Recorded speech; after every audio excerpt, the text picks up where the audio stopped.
మన కాలచక్రంలో వారానికి 7 రోజులు, నెలకి 24 గంటలు కాగా ఇందులో 12 గంటలు పగలు, 12 గంటలు రాత్రి అనేది అందరికీ తెలిసిన విషయమే.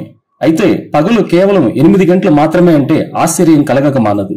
డిసెంబర్ 21 నాడు పగలు కేవలం 8 గంటలు మాత్రమే ఉంటుంది. దీనికి ఒక కారణం కూడా ఉంది. అయానంత అని పిలువబడే ఈ ప్రత్యేక దినానికి సంబంధించిన శాస్త్రవేత్తలు ఈ ఏడాది మొత్తానికి డిసెంబర్ 21 ప్రత్యేకమైన రోజుని చెబుతున్నారు. ఈ రోజు పగలు కేవలం 8 గంటలు మాత్రమే ఉంటుందట. అలాగే రాత్రి సుదీర్ఘంగా 16 గంటల పాటు ఉంటుంది.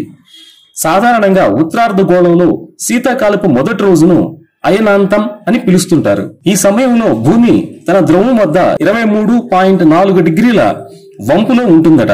ఈ ప్రత్యేకమైన రోజున సూర్యకిరణాలు భూమిపైకి ఆలస్యంగా చేరతాయట. దీంతో ఉష్ణోగ్రతల్లో చాలా మార్పులు వచ్చే అవకాశం ఉంది. భూమి సూర్యుడి చుట్టూ తిరిగే క్రమంలో కొంచెం వంగుతుందని చెబుతున్నారు. ఈ సమయంలో భూమికి సూర్యుడికి మధ్య చాలా దూరం ఉంటుంది. అలాగే చంద్రుడి కాంతి ఎక్కువ సమయం ఉంటుంది.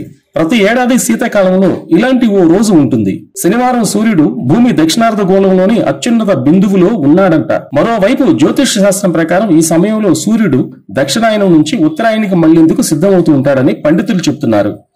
పగటి సమయం తక్కువగా ఉండటం, రాత్రి సమయం ఎక్కువగా ఉండడంపై వివిధ దేశాల్లో అనేక నమ్మకాలున్నాయి.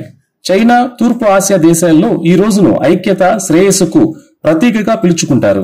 ఈ సందర్భంగా వారి ఇష్టదైవాన్ని ప్రార్థిస్తూ పూజలు నిర్వహిస్తారు.